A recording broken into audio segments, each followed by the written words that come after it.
Syria का युद्ध लंबा चलेगा, इस बात की गारंटी बशर अल असद ने दे दी। जुलानी भी तैयार हैं और नेतन्याहू के बाद अब ईरान ने भी बहुत बड़ी वार्निंग जारी की है।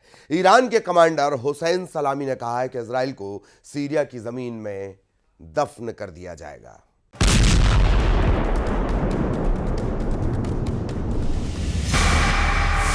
ये धमाके बता रहे हैं कि अगर किसी को गलत फहमी है कि सीरिया में युद्ध खत्म हो गया है तो वो गलत है।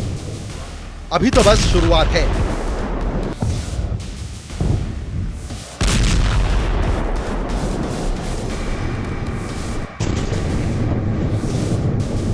क्योंकि ये धमाके इशारा कर रहे हैं जल्द होने वाले विश्व युद्ध की तरफ।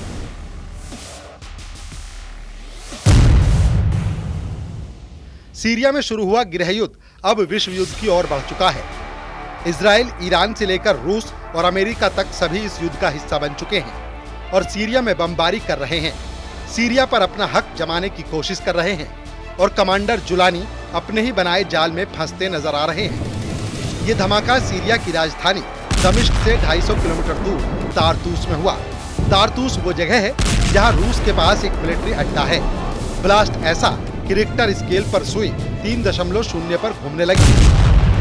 सीरिया में भूकंप आ गया। ये जुलानी का बम नहीं, ये इजराइल का बम था।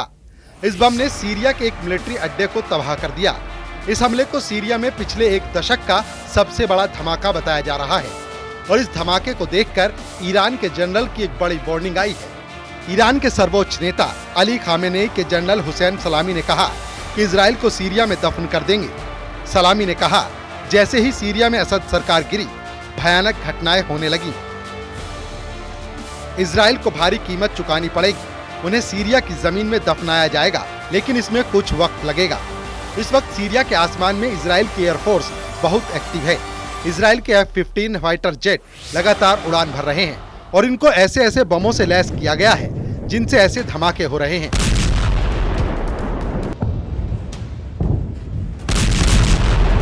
सीरिया की सेना को मिट्टी में मिलाने वाले इजराइल अटैक ने तेहरान तक दहशत फैला दी है।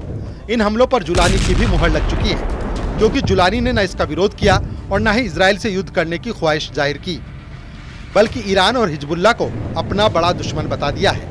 इजराइल के इन धमाकों के साथ सीरिया में जुलानी का ऐसा तूफान आया कि उस तूफान में न सिर्फ बशर अल असद की सरकार उड़ी, बल्कि असद की मदद करने वाले पुतिन और खामेनेई का मजबूत खूंटा भी उखड़ गया। जुलानी ने सीरिया में ऐसा जाल फैलाया कि इस जाल में फंसे रूस और ईरान की सेना को सीरिया से भागना पड़ा। जुलानी का जाल बुनने वाले तुर्की और इजराइल इस वक्त बहुत खुश हैं। जुलानी का जाल इतना मजबूत बताया जा रहा है जिसकी जद में अब कई और अरब देश भी आ सकते हैं। डर है कि इसमें जॉर्डन के राजा किंग अब्दुल्ला भी फंस जाएं और जुलानी का अगला टारगेट जॉर्डन बन सकता है। खौफ सऊदी अरब में भी बढ़ चुका है। यही वजह है कि सीरिया में तख्ता पलट से पहले सऊदी अरब के क्राउन प्रिंस ने बशर अल असद की तरफदारी में कई बातें भी कही थी। सवाल ईरान पर भी है कि आखिर जिस ऑपरेशन ट्रू प्रॉमिस को दोहराने की वो बार बार वार्निंग दे रहा था, उसका क्या हुआ। खामेनेई और उनके जनरल इस बात से बहुत ज्यादा बेचैन हैं कि सीरिया उनके हाथ से निकल गया। बशर अल असद की सरकार ढह गई और अब उस जुलानी का सीरिया पर कब्जा हो चुका है, जो कभी ISIS और अल-कायदा का टॉप का आतंकी था और अब इजराइल और तुर्की के इशारों पर खेल रहा है। नेतन्याहू ईरान के इस दावे की तरफ भी इशारा कर चुके हैं। इधर बेन्यामिन नेतन्याहू भी दो बात कह चुके हैं। पहली ये कि इजराइल अब जुलानी की सरकार के साथ संबंध बनाना चाहता है। दूसरी बात ये कि बशर अल असद की सरकार इसलिए गिरी क्योंकि इजराइल ने हिजबुल्लाह और ईरान के खिलाफ एक्शन लिया। खामेनेई जानते हैं कि अब नेतन्याहू ने ईरान के साथ नया माइंड गेम खेलना शुरू कर दिया है। सीरिया के बाद नेतन्याहू ने खामेनेई का तख्ता पलट करने का सिग्नल दे दिया है, जिसके बाद ईरान ने ट्रिगर दबा दिया है।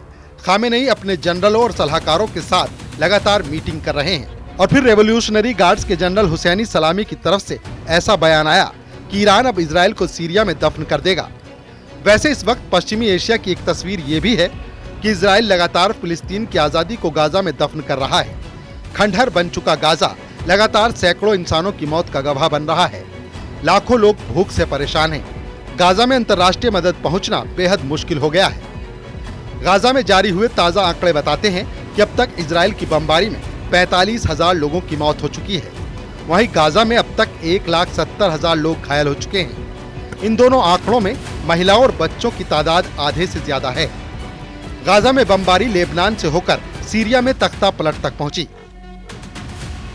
और अब नेतन्याहू ने सीरिया में गोलान की पहाड़ियों पर कब्जा करके बता दिया है कि इजराइल किसी कीमत पर पीछे नहीं हटेगा, फिर चाहे उनका दुश्मन बेरूत में बैठा हो, दमिश्क में बैठा हो या फिर तेहरान से ईरान के ऑपरेशन चला रहा हो। इसीलिए तारतूस का धमाका बहुत खतरनाक बताया जा रहा है। इस धमाके ने सीरिया में भूकंप ला दिया, लेकिन इसके बड़े बड़े झटके अब तेहरान से लेकर अम्मान और बगदाद से लेकर रियाद तक महसूस किए जा रहे हैं।